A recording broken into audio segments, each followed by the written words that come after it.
నమస్తే, welcome to current affairs light YouTube channel. ఇవాళ మన క్లాస్లో రీసెంట్గా జరిగినటువంటి కరెంట్ అఫైర్స్లో ఇంపార్టెంట్ కాన్సెప్ట్ నేర్చుకుందామండి.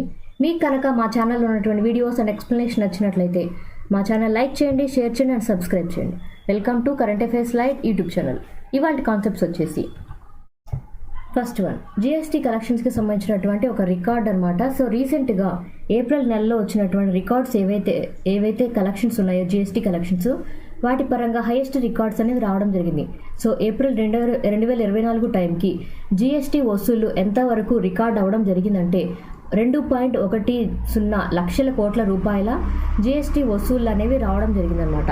ఇంత జిఎస్టీ వసూళ్లు అనేవి ఇంత ముందు కాలంలో ఎప్పుడూ రాలేదు. బట్ రీసెంట్గా ఈ నెలలో అంటే ఏప్రిల్ నెలలో వచ్చినటువంటి జిఎస్టీ వసూళ్లు అనేవి ఇంత హై రికార్డ్ అనేది సాధించడం జరిగింది. అండ్ మనకి తెలుసు ఈ జిఎస్టీ అనేది పరోక్ష పన్ను. మనం ప్రత్యక్ష పన్ను, పరోక్ష పన్ను అని తెలుసుకుంటూ ఉంటాం. Like direct tax, indirect tax. So direct tax ఏదైతే ఉందో అది మనం చెల్లించేటువంటి ఆదాయపు పన్ను అనమాట. ఆదాయపు పన్ను, మూలధన ఆస్తుల మీద చెల్లించేటువంటి పన్ను ఏదైతే ఉంటుందో అది డైరెక్ట్ ట్యాక్స్ అనమాట. నథింగ్ బట్ ప్రత్యక్ష పన్ను అంటాం. ఇండైరెక్ట్ ట్యాక్స్ అంటే పరోక్ష పన్ను. సో పరోక్ష పన్ను ఏదైతే ఉందో అది ఎటువంటిదంటే goods and services tax, GST ట్యాక్స్గా ఉంటుంది. సో జిఎస్టీ ట్యాక్స్ అంటే మనం డైరెక్ట్గా గవర్నమెంట్కి పన్ను చెల్లించు. బట్ ఎక్కడైతే మన వస్తువులు కొనుగోలు చేస్తున్నామో ఆ వస్తువులు కొనుగోలు చేసినప్పుడు ఆ వస్తువుల మీద మనం ఇచ్చేటువంటి అమౌంట్లోనే ఈ జిఎస్టీ అనేది చెల్లిస్తూ ఉంటాం. అండ్ ఈ యొక్క జిఎస్టీ ఎవరైతే చెల్లిస్తూ ఉంటారో వాళ్ళు ఎటువంటి విధంగా ఉంటారంటే ట్రేడర్స్ అయి ఉంటారు. అంటే ఒక వస్తువుని ఒక చోట నుంచి కొనుగోలు చేసి ఇంకొక చోట అమ్మడం లాంటివి చేయడం, లేదా మ్యానుఫ్యాక్చరింగ్ చేసే కంపెనీస్ ఉంటాయి. సో ఏదైనా వస్తువును తయారు చేసేటప్పుడు వాళ్ళు తయారు చేసినటువంటి వస్తువుకి రేటు కట్టేటప్పుడే వాళ్ళు కొంత జిఎస్టీ అనేది యాడ్ చేసి వాళ్ళు జిఎస్టీ గవర్నమెంట్కి కడతారు. బట్ ఆ జిఎస్టీకి ఎంతైతే ఖర్చు అయిందో దాన్ని వస్తువు మీద వాళ్ళు కలెక్ట్ చేస్తారు. అది మ్యానుఫ్యాక్చర్స్తో ఎలా జిఎస్టీ చేస్తారని. అండ్ దాంతోపాటు సర్వీస్ ప్రొవైడర్స్, మనం నెట్వర్క్ సర్వీసెస్ అయినా వాడుతుంటాం, లేదా ఏదైనా వర్క్ పరంగా మన సర్వీస్ని యూజ్ చేసుకున్నప్పుడు వాళ్ళు మనకి విధించేటువంటి సేవల పన్ను ఏదైతే ఉందో దాన్ని సర్వీస్ ప్రొవైడర్ ట్యాక్స్ అంటాం. అంటే సర్వీస్ ప్రొవైడర్స్ కూడా ట్యాక్స్ అనేది వేస్తూ ఉంటారు. అవన్నీ కూడా జిఎస్టీ వసూళ్లలో ఉంటూ ఉంటాయి అన్నమాట. 2017 టైం నుంచి కూడా వస్తున్నటువంటి ఏదైతే మనం జిఎస్టీ కలెక్షన్ చేస్తున్నామో వాటి పరంగా అత్యధికమైనటువంటి ట్యాక్స్ కలెక్షన్ అనేది ఈ ఏప్రిల్ నెలలో జరిగింది. And previous last year 2023 April టైంలో కూడా అత్యధిక వసూళ్ళు అనేవి వచ్చాయి. ఏప్రిల్ టైంలోనే ఎందుకు వస్తాయంటే మనకి ఫైనాన్షియల్ ఇయర్ ఏదైతే ఉందో ఏ విధంగా ముగుస్తుంది, ఎప్పుడు మార్చితో ఎండ్ అవుతుంది. మార్చి 31 ఎండ్ అయ్యి ఏప్రిల్ 1 నుంచి మనకి ఎప్పుడైనా సరే నూతనంగా ఆర్థిక సంవత్సరం అనేది స్టార్ట్ అవుతుంది. అందువల్లే ఈ మార్చి వరకు ఎండ్ అయిపోయిన తర్వాత ఏవైతే కట్టవలసినటువంటి పన్ను బకాయిలన్నీ ఉంటాయో అవి ఏప్రిల్ నెలలో ఎక్కువగా కలెక్ట్ అవుతుంటాయి. అందువల్లే ఏప్రిల్ నెలలో ఎక్కువ శాతము జిఎస్టీ వసూళ్ళు అనేవి ఎక్కువగా నమోదవుతుంటాయి. లాస్ట్ ఇయర్ 2023 టైంలో 1.87 లక్షల కోట్ల రూపాయలు అనేవి వసూలు అయ్యాయి. ఇప్పుడు ప్రజెంట్ 2024 టైం కల్లా ఎంత అంటే 2.10 లక్షల కోట్ల రూపాయలు అనేవి కలెక్ట్ అవ్వడం జరిగింది. అండ్ ఏ రాష్ట్రాల్లో ఎంత కలెక్షన్ వచ్చింది ఒక అమౌంట్ అన్నమాట. మహారాష్ట్ర పరంగా 37,000 కోట్ల 671 కోట్ల రూపాయలు, కర్ణాటక 15,978 కోట్ల రూపాయలు, గుజరాత్ 13,301 కోట్లు, ఉత్తరప్రదేశ్ 12,290 కోట్ల రూపాయలు, తమిళనాడు 12,210 కోట్లు, హర్యానా 12,168 కోట్లు. సో ఇక్కడ మనం గమనించినట్లయితే మహారాష్ట్ర ఏదైతే ఉందో అది ట్రేడ్ బిజినెస్ పరంగా అంటే అక్కడ ఉన్నటువంటి వాణిజ్యపరమైనటువంటి ఇండస్ట్రీస్ పరంగా ఎక్కువ రెవెన్యూ సాధిస్తుంది. కాబట్టి అక్కడ జిఎస్టీ వసూళ్ళు అనేవి ఆదాయం అనేది మహారాష్ట్ర నుంచి ఎక్కువగా ఉంది. అదే హర్యానాతో పోల్చుకున్నప్పుడు హర్యానా అనేది వ్యవసాయ ఆధారిత రాష్ట్రంగా ఉంటుంది. ఎక్కువ శాతం అగ్రికల్చర్ మీద డిపెండ్ అవుతుంది. అక్కడ వచ్చేదంతా కూడా తక్కువ పన్నులు అనమాట. అంటే అక్కడ ఆదాయం అనేది ఎక్కువగా అగ్రికల్చర్ మీద ఆధారపడి ఉంటుంది. కాబట్టి జిఎస్టీ వసూళ్లలో కొంతవరకు తక్కువగా ఉంటుంది. ఎప్పుడైతే వాణిజ్యం అనేది ఎక్కువగా జరుగుతుందో అక్కడ జిఎస్టీ కలెక్షన్స్ అనేవి ఎక్కువగా ఉంటాయి. సో ఇప్పుడైతే 2024 ఏప్రిల్ నెలలో 2.10 లక్షల కోట్ల రూపాయల జిఎస్టీ వసూలు అనేవి సాధించడం జరిగింది. ఐఐటి పాట్నా వాళ్ళకి సంబంధించినటువంటి ఒక న్యూస్ అనమాట. ఇది ఎటువంటి పరమైనది అంటే వీళ్ళు ఒక కొత్త ఇన్వర్టర్ అనేది ఇన్వెంట్ చేశారు. దానికి పేటెంట్ రైట్స్ అనేవి పొందడం జరిగింది. సో ఐఐటి పాట్నా వాళ్ళు తయారు చేసినటువంటి ఇన్వర్టర్ ఏదైతే ఉందో ఆ ఇన్వర్టర్ కాస్ట్ ఎఫెక్టివ్ అనమాట. అంటే తక్కువ ఖర్చుతో కూడుకున్నటువంటి ఇన్వర్టర్. సో మనం జనరల్గా మనకు పవర్ సప్లై లేనప్పుడు, లైక్ ఇప్పుడు మనం సమ్మర్ సీజన్లో ఉన్నాం, సో సమ్మర్లో పవర్ కట్స్ ఎక్కువగా ఉన్నప్పుడు మనం ఇన్వర్టర్ బ్యాటరీస్ ఏవైతే ఉంటాయో వాటి మీద మనం ఆధారపడుతూ ఉంటాం.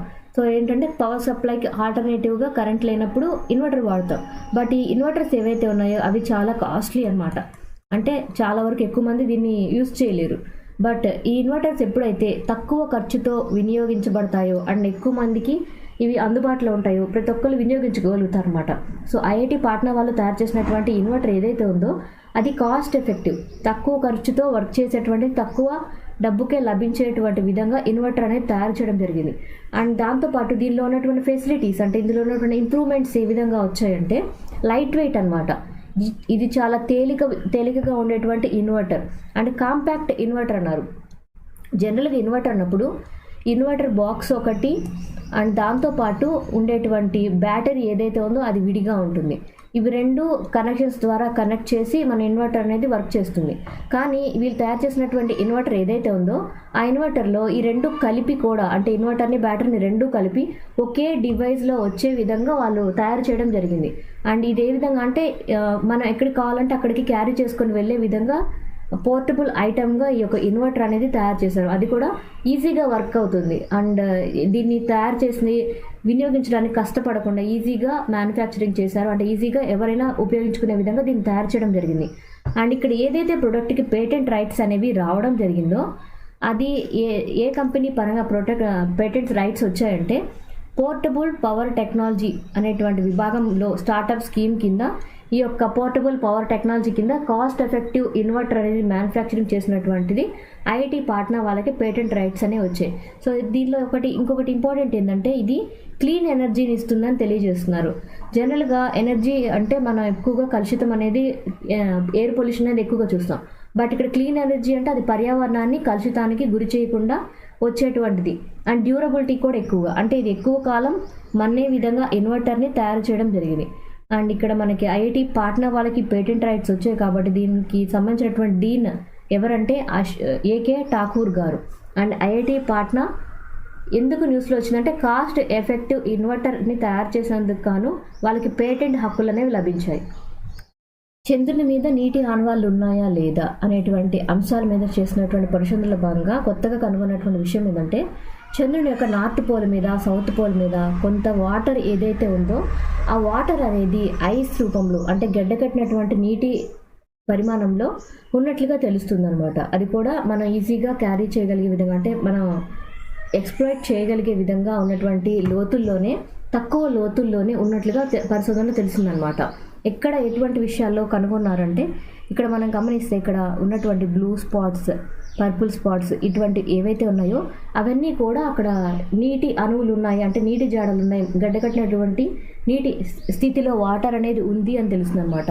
అండ్ సౌత్ పోల్లో కూడా కొన్ని చోట్ల వాటర్ యొక్క కంటెంట్ ఉన్నట్లుగా వాళ్ళు కనుగొన్నారనమాట. ఇవన్నీ కూడా అక్కడి నుంచి వచ్చినటువంటి శాటిలైట్ ఇమేజెస్ని పరిశోధన చేసినప్పుడు అక్కడ వాటర్ ఛాయలు ఉన్నట్లుగా తెలుస్తుంది అనమాట. అండ్ దీని గురించి కొంచెం ఇన్ఫర్మేషన్. సో ఇటువంటి విషయాల్ని ఎలా తెలుస్తుంది అంటే ఒక జర్నల్లో ఇటువంటి విషయాలను ప్రచురించడం చేస్తూ ఉంటారు. ISPRS జర్నల్ అంటాం. ఇదేంటంటే international society for photogrammetry and remote sensing, అంటే ఫోటోగ్రామెట్రీ పరంగా, రిమోట్ సెన్సింగ్ పరంగా ఉన్నటువంటి విషయాలని ప్రచురితం చేసేటువంటి ఒక జర్నల్ అనమాట. ఫోటోగ్రామెట్రీ అంటే ఏం లేదు, డిఫరెంట్ ఇమేజెస్ని నథింగ్ బట్ మనకి శాటిలైట్స్ ద్వారా అయినా అక్కడ ఉన్నటువంటి ఏవైతే మనం పంపించామో చంద్రుని మీదకి, అక్కడికి వెళ్ళినటువంటి స్పేస్ క్రాఫ్ట్లైనా అక్కడ తీసినటువంటి ఒకే విషయాన్ని చాలా ఫొటోస్ కలెక్ట్ చేసినప్పుడు వాటిని అనలైజ్ చేసి దానిలో ఉన్నటువంటి డేటాని కనుగొనడమే ఫోటోగ్రామెట్రీ అంటాం. అండ్ రిమోట్ సెన్సింగ్ వచ్చేసి ఒక్కొక్క ప్లేస్లో ఒక్కొక్క విధంగా వర్క్ చేసేటువంటివి, అంటే ఇక్కడ మన శాటిలైట్ ఇమేజెస్ని వాడుతూ ఉన్నాం. మన దాంతోపాటు అక్కడికి పంపించినటువంటి ఏవైతే మూన్ మీద, అంటే చంద్రుడి మీద పరిశోధన చేయడానికి మనం పంపించినటువంటి మిషన్స్ ఏవైతే ఉన్నాయో అవన్నీ ఇచ్చినటువంటి డేటా ఆధారంగా మనకి ఫ్యూచర్లో చంద్రుడి మీద చేసేటువంటి పరిశోధనలకు తగ్గట్టుగా అక్కడ చంద్రుడి మీద నీటి ఆనవాళ్ళు ఉన్నాయని ప్రజెంట్ కనుగొన్నారు. అండ్ ఇది ఎంతవరకు ఉందంటే చంద్రుని యొక్క ఉపరితలానికి కొంత లోతులోనే మనం ఈజీగా డిటెక్ట్ చేసే విధంగా ఉపరితలానికన్నా కూడా 5 నుంచి 8 రెట్ల పెద్దగా అయినటువంటి వెడల్పుతోటి, అంటే అంత పెద్ద సైజులో గడ్డ కట్టినటువంటి మంచు అనేది ఉన్నట్లుగా కనుగొన్నారు. అండ్ ఇలా ఉండటం వల్ల ఏంటంటే ఫ్యూచర్లో గనక మనిషి చంద్రుని మీదకి వెళ్ళి అక్కడ జీవించాల్సి వస్తే అక్కడ మనిషి మనుగడ సాధ్యం అవుతుంది అని తెలుస్తుంది. అండ్ ఇక డిస్కవరీ ద్వారా అంటే ఇక్కడ కనుగొన్నటువంటి విషయంలో ఎవరు సహాయం చేశారంటే డేటా పరంగా మన దేశం నుంచి చంద్రయాన్-2 నుంచి వచ్చినటువంటి డేటా అండ్ దాంతోపాటు ఈ యొక్క పరిశోధన ద్వారా తెలిసినటువంటి అంశం ఏంటంటే మన దేశం నుంచి పంపించినటువంటి చంద్రయాన్-2 మిషన్ అండ్ నాసా వాళ్ళు పంపించినటువంటి LRO నథింగ్ బట్ ఇది ఒక రోబోటిక్ స్పేస్ క్రాఫ్ట్ అనమాట. ఈ రెండింటి యొక్క డేటా ఏదైతే ఉంటుందో ఆ డేటాలని కలెక్ట్ చేసి పరిశోధన చేసినప్పుడు రీసెర్చ్ చేసినప్పుడు సైంటిస్టులకి తెలిసినటువంటి విషయం ఏంటంటే ఇక మీదట చంద్రుని మీద ఎక్స్ప్లోరేషన్ నథింగ్ బట్ అక్కడ ఏదైనా ఖనిజాలు ఉన్నాయా, వాటర్ ఉందా, ఇటువంటి విషయాల గురించి వాళ్ళు తవ్వకాలు జరిపి చెక్ చేయడానికి ఒక మంచి విషయాలు అనేవి తెలిసాయన్నమాట. సో ల్యాండింగ్స్ పరంగా ఎక్కడైతే నీటి జాడలు ఉంటాయో అక్కడే మానవ మనుగడ ఉంటుంది కాబట్టి దాని దగ్గరలోనే మన స్పేస్ క్రాఫ్ట్ని పంపించే విధంగా తయారు చేయబోతున్నారు. అంటే ఇక మీదట చంద్రుని మీద జరిగేటువంటి పరిశోధనలన్నిటికీ కూడా ఇటువంటి కనుక్కున్నటువంటి విషయాలే నమూనా కాబోతున్నాయి. Thank you for watching my video. మీకు కనుక నా వీడియో ఎక్స్ప్లెనేషన్ నచ్చినట్లయితే నా వీడియోస్ లైక్ చేయండి, షేర్ చేయండి అండ్ సబ్స్క్రైబ్ చేయండి. మీకు నా వీడియోస్ ఏ విధంగా అనిపిస్తున్నాయో నాకు కామెంట్ సెక్షన్లో తెలియచేయండి. Thank you for watching my video. Thank you.